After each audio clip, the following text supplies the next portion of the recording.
What's up, guys? Your girl Mahari, and I'm back again with another video. And to the left of me, I have... What's up? I'm Ashley. Yo, I'm Tramel.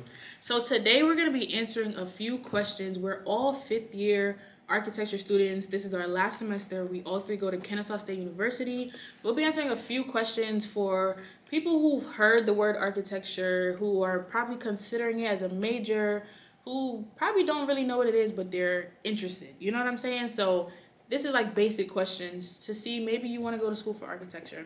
We're also going to be building Lego sets while we answer this question. Y'all hear it.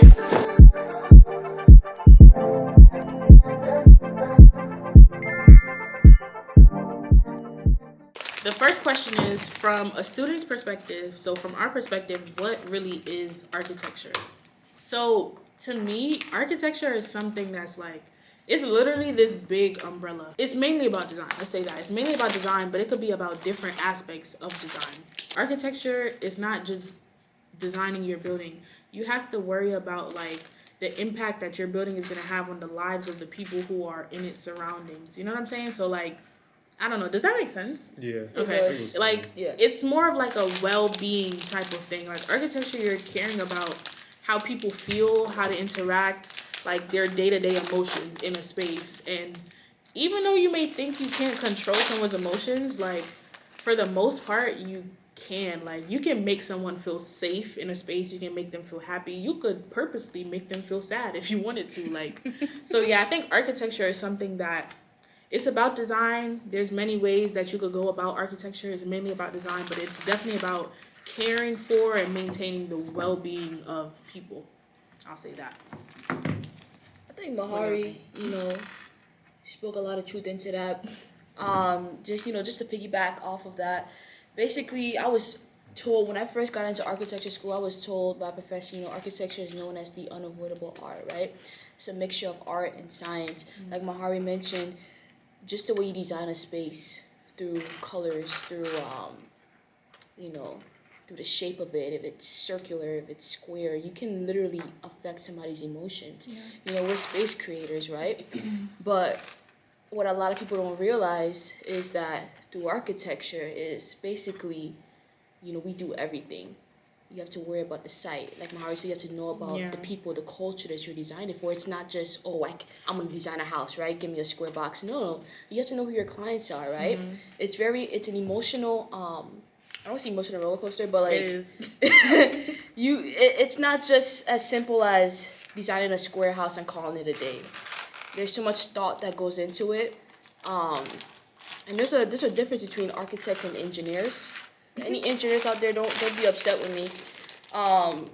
Engineers, they care more about the logistics, the structure, the facts, right? So if somebody wants a house, they might just build you a concrete block. You come to an architect, we're going to ask you, okay, what are you passionate about? Right. What are your hobbies? Do you love nature? What colors do you like? Right? Because we're going to take all that into consideration when designing something for you.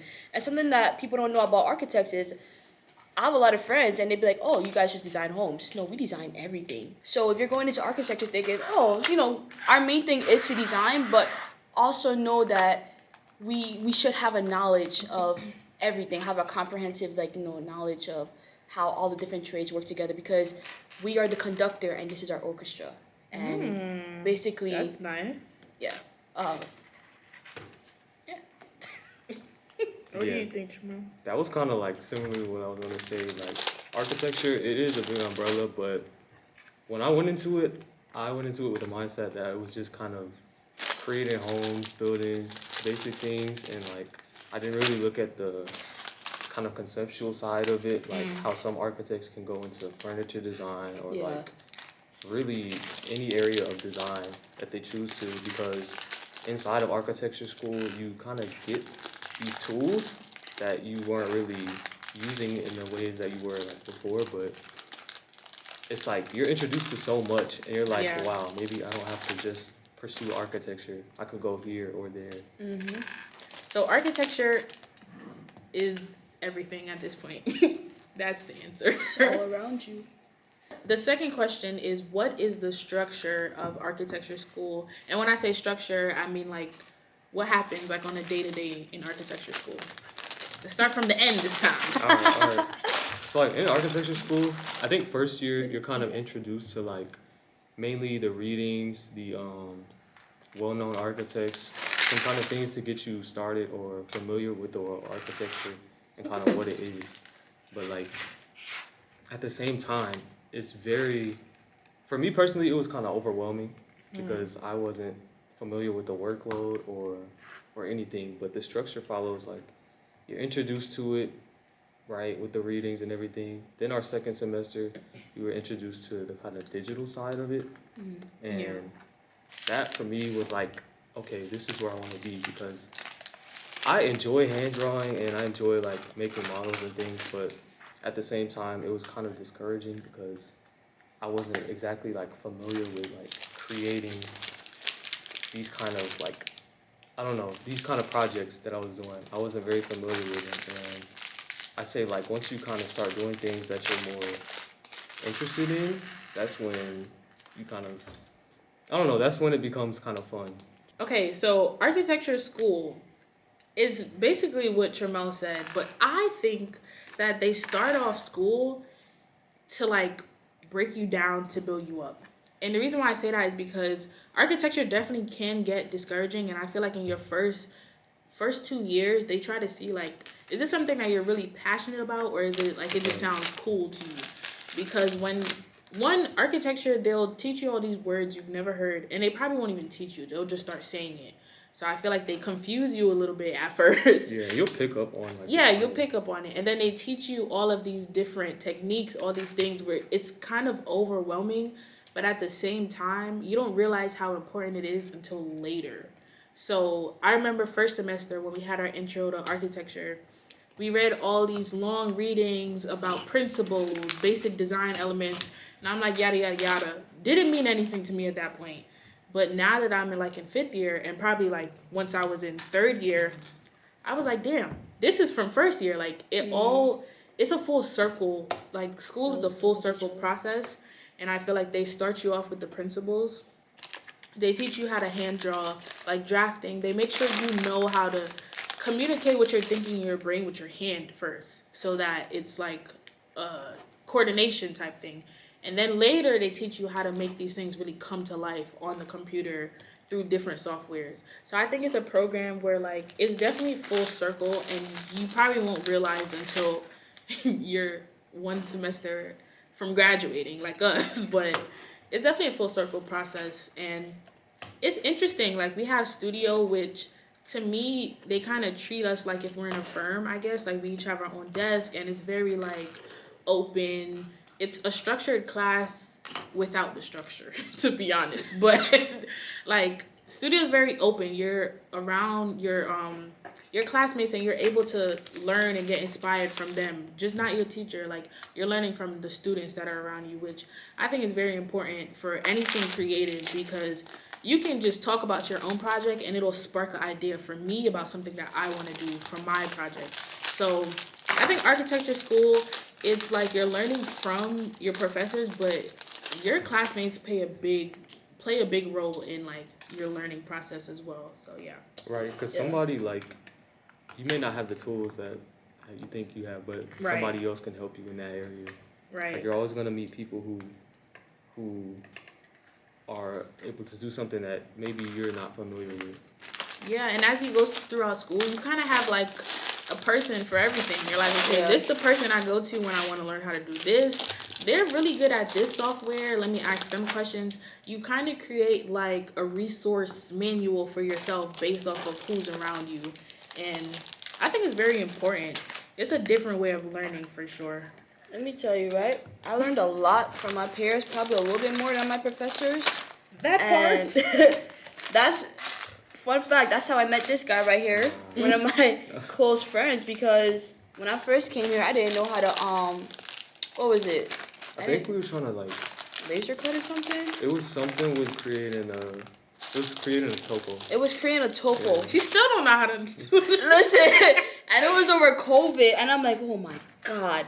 And I was like, let me just start reaching out to people. And the thing is, don't be afraid to reach out, because we're all in the same boat. Some people may act like they high and mighty, but we're all still learning, right? So don't, never feel ashamed that you gotta reach out or you gotta ask somebody a question, because that's how you learn and that's how you meet friends too. Yeah. So it's just like an overall learning experience, and just have fun with it. Try to loosen up, and I know you gotta get your project done and have deadlines, but At some point. also remember you're in college. You're gonna make mistakes. Accept that, acknowledge that. It's the journey. I just enjoy the journey, man. Just have fun with it. Yeah, to add on to your point, anybody who's watched any of my videos, y'all know I'm from New York. Y'all know how New Yorkers are. We kind of keep to ourselves. I would say that, like, coming to this school and, like, being in this major specifically, it forced me to talk to people. Because sometimes it's like the person right next to you knows exactly how to do what you're struggling with. I help her a lot with so much stuff. Anyways, they may know how to do it, and it may be after school hours. Your teacher's not there, and you're like, damn, I really don't like talking to people, but I guess I have to get my work done. And that's something that, like, that's how it went for me, and it definitely benefited me in the end. Like, not only with schoolwork, but you meet like-minded people like yourself, people that are, like, creative in more ways than one, and that's something important, like, for life in general. But yeah. Yeah, coming into this, like, I would say I wasn't extremely social, Yeah. but after the first year, like, I made a bunch of new friends, picked up new hobbies, and like, Right. it's just, it's intimidating, right? You're coming from a different environment, like high school. You're familiar with your faces, your friends, everything, but when you go into college, like, I don't know, it's a lot of people that think that way, that they're not gonna talk to anybody, but you're gonna meet people like these two, and just have fun. You also Yeah. learn a lot about yourself too. So Very true. just embrace it. Just embrace the change. And I know it's easier said than done, but just remember that we all been through it, and if you're not experiencing some level of change, or you're not experiencing some level, I don't want to say difficulty, then you're not growing. And we all want to grow and Elevate. Yeah. And know that there's people that have been through it too, so you're not by yourself. You're not the only one feeling alone. You're not the only one feeling like, damn, I don't know what to do. That's why you come to channels like this, and we give you, like, we talk about it. Like, we give you the energy, the courage, all of that. So the third question is architecture school hard, and what should I do to prepare me before coming to school? So maybe this is a high schooler or somebody who just decided they want to do architecture, like, later on in life. What would you say they should do before coming to school?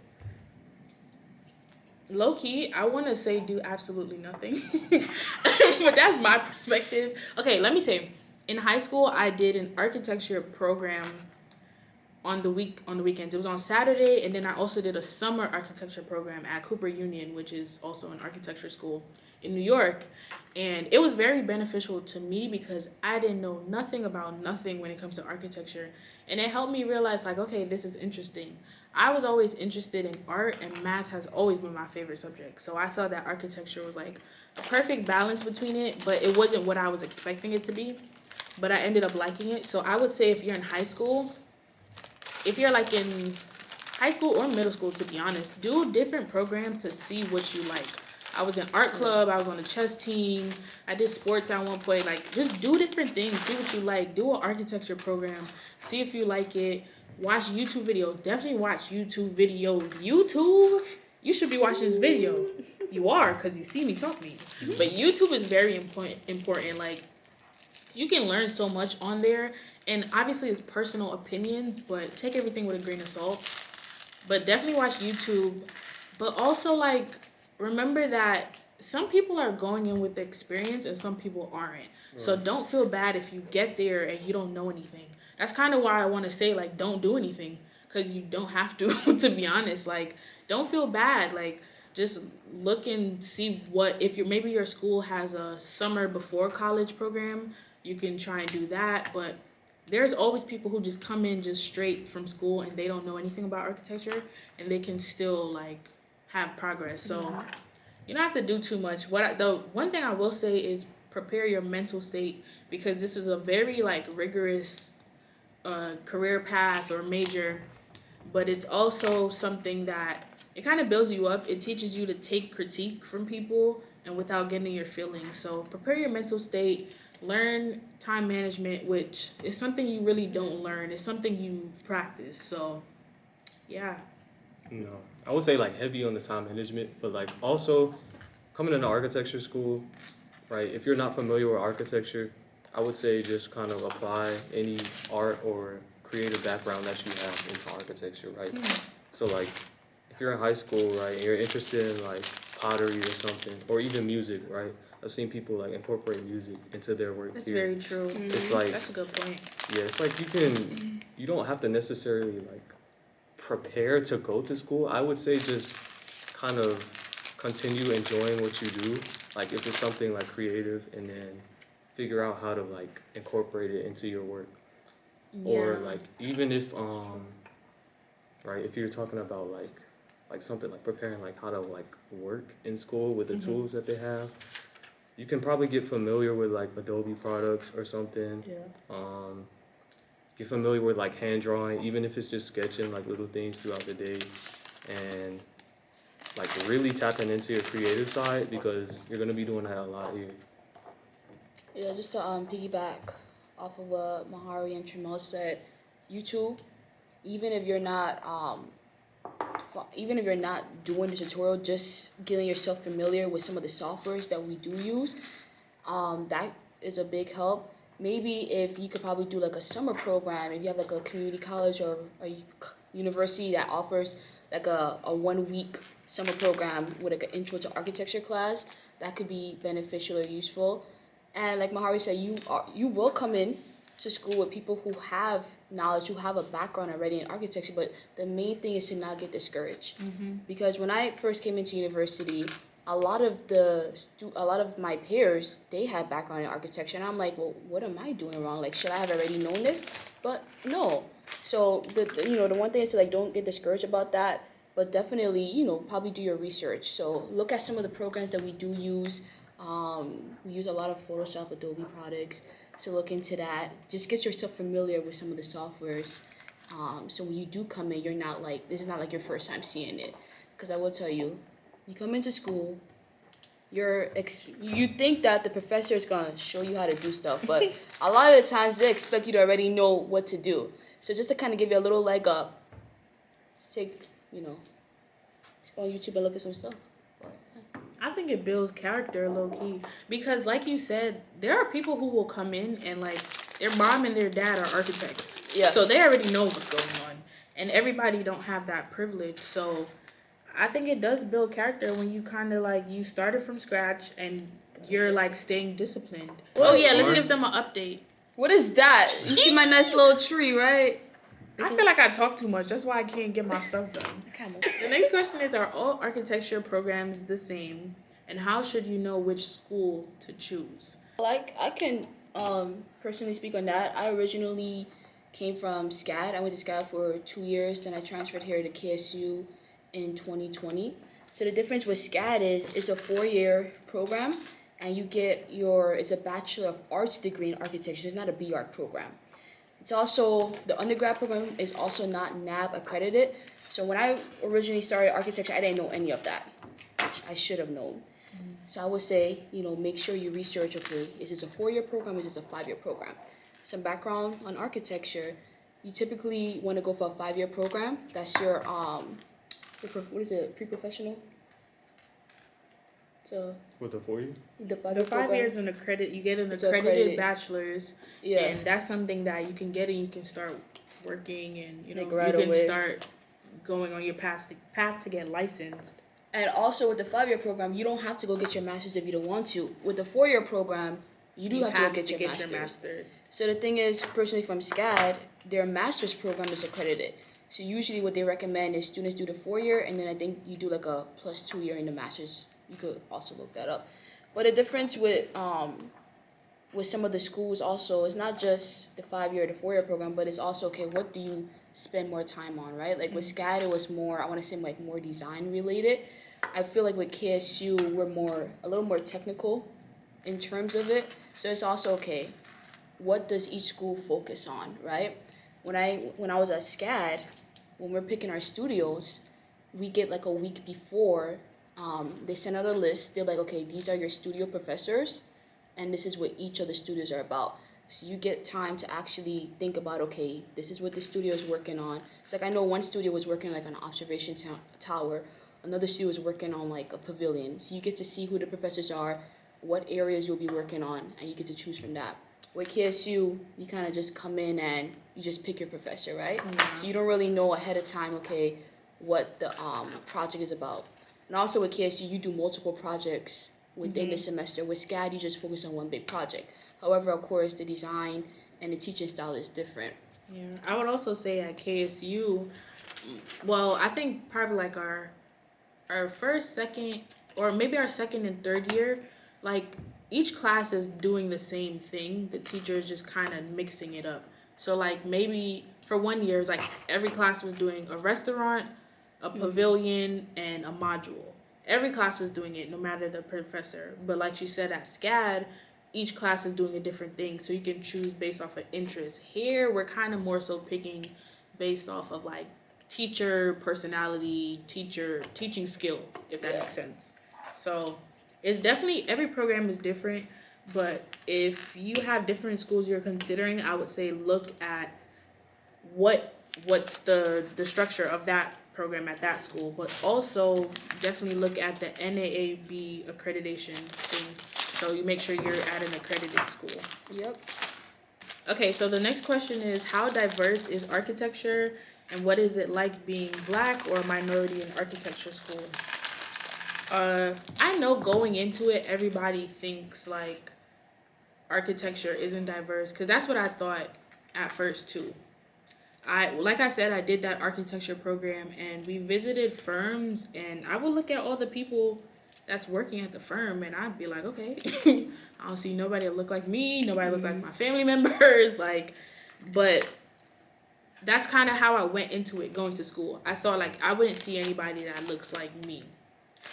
Obviously, we're all Black, like obviously, but I kind of thought there wouldn't be a lot of Black people. I thought it would be very little Black people, very little women, like not just gender, I mean, not just race, but also gender. But coming to school, it was a bit more diverse than I thought. It's still not as diverse as it could be, obviously, because it's an industry where it's predominantly male, it's predominantly white male. So it's not as diverse as it could be. Yeah, when I started in 2018, it had like a few of us. I could probably like count them like on my fingers or whatever. But now each year the incoming class has more minorities, which is good to see. And this is just like my personal opinion. I think a lot of us probably don't come into the major because we don't really know what architecture is, right? Yes. They don't really It's push not exposed to us. Exactly. We're not exposed to it. Sorry. It's not really like in our community and stuff. So that's why, we have to kind of be the trailblazers and kind of show you this is what it is. There are people who look like you in the major, and you don't have to just go into engineering. You could come to architecture as well. But each year there are more minorities coming in, which is good to see. Yeah. And it's like, you wanna, think about it too, right? Like, let's say you're gonna go buy a house or you're going somewhere. You want to see people who look like you sitting across the table. Yeah. Personally, when I worked over the summer, I did construction, and I was the only Black person. I was the only Black female there who worked in the field or whatever. But one of our clients, it was this Black couple, and you can automatically see how they felt more comfortable around you, and that's kind of like also a motivator. You wanna, I don't want to say like uplift your community, but yeah, it's always good where people can see themselves in you. Yeah, like that makes them feel like you feel safe, and it's nothing against anybody else. You just feel safer when it's someone like you. Yeah. I would also say too, like, I don't know, I'm kind of an advocate. Well, sometimes I like to complain too, but sometimes I'm an advocate. I'm an advocate for like, instead of complaining, try and fix it. You know what I'm saying? Not really, I'd be complaining. I would say like, if you're going into a school where you feel like it's not a lot of people like yourself, try to find your community. So architecture, we have organization. It's a national organization, NOMAS, National Organization of Minority Architecture Students. There's also alumni version of that, or like a adult version of that, you would call it. I don't know. NOMA, which is also a national organization. And minority doesn't just mean black. Let's not forget that. Minority is people who are minorities. Like, I'm not even going to explain that. Females. But yeah, females, like that's all minorities.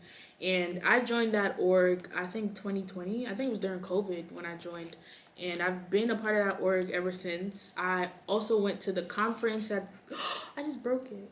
I also went to the conference that the org has, and like, let me tell y'all, you won't know until you go out there and you seek it, because going to the conference, it let me know that like around the world there are a lot of people that look like me that are doing the same thing, that are trying to figure it out, trying to be an architect, stuff like that. So the conference felt like a family reunion, literally, because I saw a lot of people like myself. But also on a school level, like at my school, I like the org because I feel like I can be around people that are like me, and we can have like, similar dialogue, but we don't feel alone. We're always there for each other, Yeah. I actually have on our sweatshirt right now. Yeah. No must. What you think, Jamal? I wasn't like, I don't know, I wasn't as scared coming in. I thought it was gonna be like somewhat diverse, but like coming into the classroom, I saw that it was minorities, and honestly, I just kind of went in with like, okay, if I don't have friends right now, like I'm gonna make friends regardless of like who's around. So this is the last question, even though we got nowhere in our little whatchamacalls.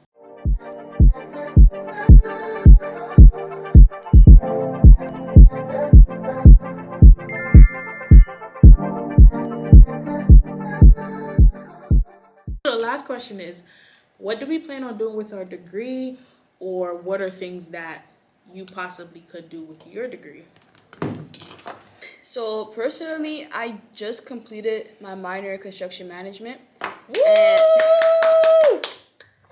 That's an accomplishment. What you mean? Thank you. And I mean, so it's like, I'm gonna be upfront, raw, honest with you. Part of me, the responsible part of me is like, okay, go into construction management, right? The money is there. It's always great to pair architecture and construction management, project management, all that type of stuff. So of course, when people ask me what I'm gonna do, I'm like, yeah, I'm gonna go into construction. I'm gonna be a construction manager or project manager, right? But while studying architecture, I developed other loves such as sneaker design, industrial design, product design. So I'm looking at other avenues that I could pursue within the design field, because the thing is with architecture, you develop all these transferable skills that you can apply to universally any major out there, whether it's advertising, marketing, all that stuff. Something else that I'm looking at is roller coaster design. That's the reason why I fell in love with architecture. I wanted to be a Disney Imagineer, the people who bring the theme parks to life. So I'm also looking at probably venturing into that, joining companies that come up with the concepts behind theme parks and roller coasters. So, with an architecture background, you can universally do anything. Mm-hmm. So, yeah. I think personally, like I will continue with the architecture side of things. I think along the way though, I'll kind of just like pick up different hobbies, or like try to do things that I want to like explore. And then if something comes along the way, I'll probably lean more towards that side. Yeah, like as of right now, I'm pretty comfortable like with pursuing architecture, but things change, and if they change, then that's okay. Yeah. For me, like I said, those of you who are not new to my channel, y'all know I do too much. I feel like I do everything to the point where like sometimes I don't know what I want to do, but I do like architecture. I wouldn't say I like traditional architecture, like houses, commercial, all that stuff. I don't really care for it. I care for more like artsy architecture, like installations, pavilions, like public installments, like stuff like that. Art installations, like I like things that are like, I don't want to say temporary, but things that are for engagement, and therefore like people stopping and interacting and talking about it, posting it, like you getting a reaction from the things you design, and not just a reaction, but you getting like emotion, a feeling, and people having positive things to say about whatever you do. So I definitely would like to like start with architecture and kind of see how that could take me into doing art installations. And obviously I like art already. I'm a painter, so combining my love for art and then architecture and clashing it. But y'all already know I'm gonna do other things because I also want to do YouTube. I like content creation. I like fashion. Like I like so many things, and I just think life is about like liking different things and finding ways to make those different things collide. You know, who wants to just like one thing? That's kind of boring. Like just move around. Yeah, like don't feel. Granted, you said you're comfortable with architecture for now, and that's cool because we're like about to come out of school. But you don't want your whole life to just be like comfortable. Like you want to feel comfort, but you want to feel like, okay, I tried the different things that there are to try. You don't want to feel like I never went out there to try because I was too scared and I was comfortable in my little thing. Like you want to be open to change and like you know. So definitely. Architecture, you could do a lot of things. A lot of the professors that we have do different things. Like we have a teacher who makes chairs. We have a teacher who has a public art installation on the Beltline here in Atlanta. That's why I said in the beginning, architecture is a wide umbrella and it can be like full circle. So yeah, you have anything else to say? No, sorry we didn't finish this up. Just want to say, take the risk. You know, life is about trying new things. You could be scared, but you have to know how to be comfortable being uncomfortable and just try new things. You want to know what's scarier? Staying in the same position your whole life. Ooh, that's a good one. You gotta try it, hey. But words of encouragement, if you're thinking about architecture, definitely research it, see what's out there, see what you can do with it. Talk to an architect, email an architect, say, hey, I'm a high schooler. I just want to see what your life is like. Maybe you could shadow them. Like, just reach out to people, definitely network. Reach out to people like us, architecture students. Reach out to whoever you can, you know. Just use your resources wisely and definitely stay dedicated, stay strong, stay motivated, all those good things. I hope you guys enjoyed this video and I hope it was helpful. This video is only for it to be helpful. So if it was helpful, make sure you guys comment down below what you learned. Comment your feedback. Comment what you're considering, like architecture, what school maybe. Make sure you guys give this video a like. If you have any other questions, I can do a part 2. Y'all let me know if us making the Legos was enjoyable or if it was like a waste of time. Y'all let me know. I enjoyed it. But yeah, I enjoyed it too. But yeah, make sure you guys give this video a like and make sure y'all subscribe. And that is the end of this video. Bye.